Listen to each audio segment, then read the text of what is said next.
got good agents on your case. Hello, Math 100 students. This is your instructor, Mrs. Thomas. And today I will be looking at classwork page 376, 377, numbers 25 through 72 even. And for your assignment 8 or your homework assignment 8, page 377, 100 through 107 all. I think that's about maybe 7 or 8 problems. So we're on section 6.1. And I miss you guys. And so, you know, it's time to get started. And yes, it is. I'm not going to tell you what time it is. But I knew that it was important to get the videos up so that you will have an opportunity to look through them and then let me know if you have any questions. Okay, let me get something to write with. Okay, so let's start with number 26. Now in the book, under the directions, it says, find all values of the variable for which the following rational expressions are undefined. Okay, so what we're going to do is, you always look at the denominator. These are going to be fairly, this section, numbers 26 through 36 are about factoring out and setting things equal, the equations equal to 0. So let me show you what I mean.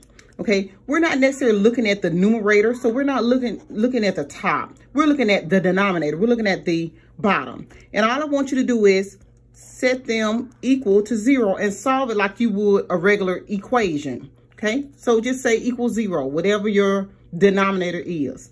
All right, if you want x to be all by itself, you're going to move -6 over to the right hand side underneath 0. Well, you're going to do the inverse or the opposite. Okay, so it's just a little review. So 0 plus 6 is 6. Bring down my equal sign and bring down my 6. So x will have to be 6 in order for this to be undefined, meaning I can plug in the number 6. 6 minus 6 is 0. Anytime you have 0 as a denominator at the bottom, that makes it undefined. Kind of like when you were graphing, when something was undefined. All right, so that was easy. That was it. So your answer is 6. That's it. 6. Simple as that. Okay, next. Remember we talked about factoring. Well, right now I need you to help me factor this out first. Then I can set it equal to 0. So it wasn't as simple as this one. You know, in the book, it gets just, you know, a little bit more difficult each time, challenging. So 2 numbers that I think of are, of course, 4 times 2. Put 1p here and 1p here. All right, I need a -1, but I also need a positive 2 in the center. So let me do -1 here and +1, because I know 1 times 1, that'll give me 1, and a negative times a negative is a positive. So let me see if that will give me what I need. So let me factor it out real quick in my mind. So this is the rainbow. So this will be 8p squared. Okay, I have that covered. I'm just checking. This rainbow here, that will be positive 4p. 1 times 4p is 4p.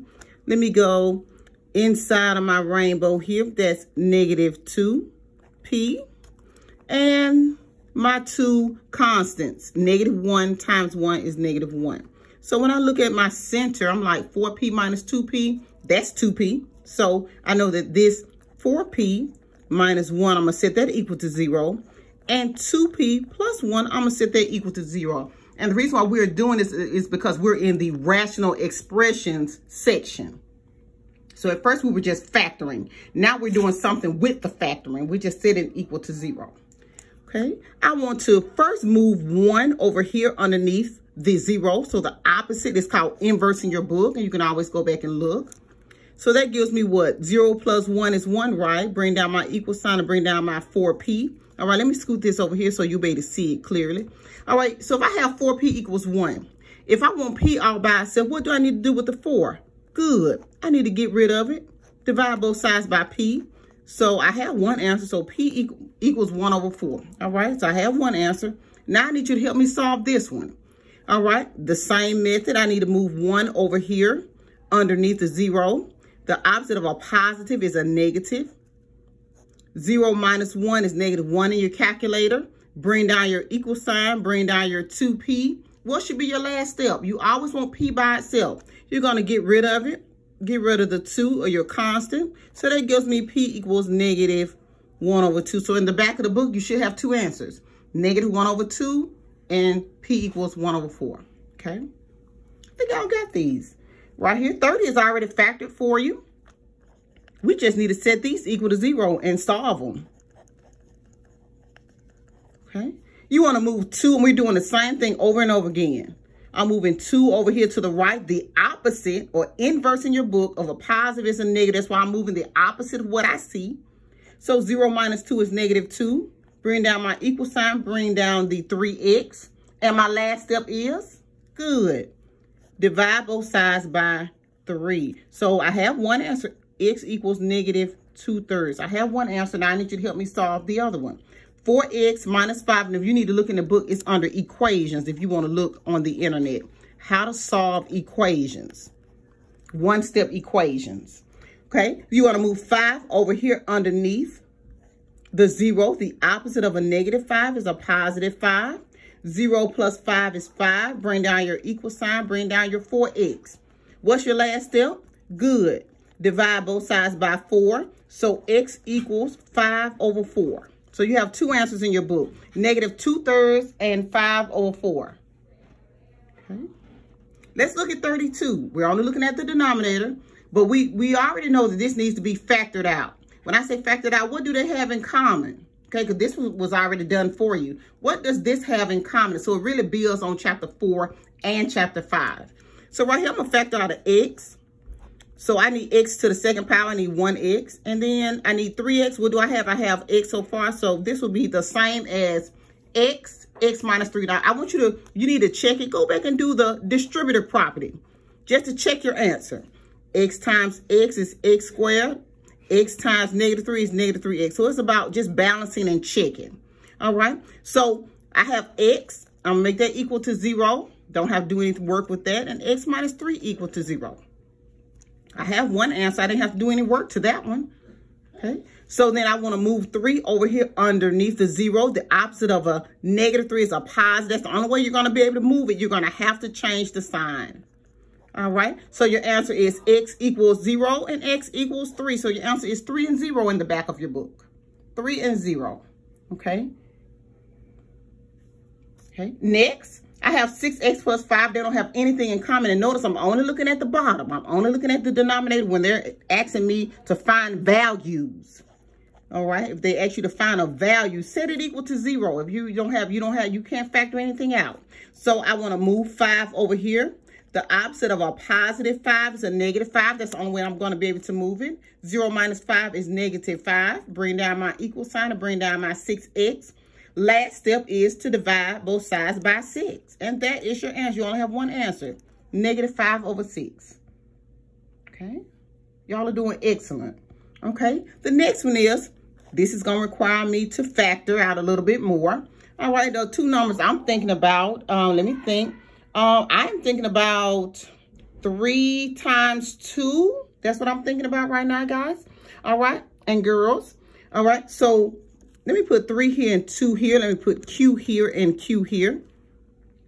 The only 2 numbers I can think of that will give me a negative 2. I'm thinking, of course, 2 times 1. So I need 1 to be positive and 1 to be negative. So let me multiply that out in my mind real quick. So 3 times 2, that gives me 6Q to the second power. All right, I'm just checking. 3 times negative 1 is negative 3Q. Okay, I'm just doing the rainbow. All right, rainbow here, 2 times 2, that's 4Q. And 2 times 1 is negative 1. So will this work? No, I don't think so. Negative 3 plus 4Q gives me positive 1. And I need a negative. So that means the problem is right, but my signs are all wrong. So let me try 3Q. Let me try minus 2 and 2Q plus 1. So that's how you do trial and error when you know that you have the right answer, but the wrong sign. I need a negative 1. This gives me a positive 1Q. So that's how I know I just need to change my signs. All right. So I want you to set 3Q minus 2 equals 0. And I want you to 2Q plus 1 equals 0. Just like a regular equation, I want you to move negative 2 over here and make it positive. So that's 3Q equals 2. Divide both sides by 3. And I'm hoping that you have, for one answer, 2/3, which is perfect. Perfect. Next, I want you to move 1 over here underneath the 0. So what's the opposite of a positive 1? -1. That's the only way you're going to get rid of it. So that gives you what? A -1. You bring down your 2q. So what should be your last step? Good. Divide both sides by 2. Okay, y'all, what is that going to give me? -1 over 2, y'all. It's hard to record and write, but I am doing it for you guys. All right, so my answer is 2/3 and -1/2. Okay, -1/2. Okay, let me give you part 2. Let me turn the page.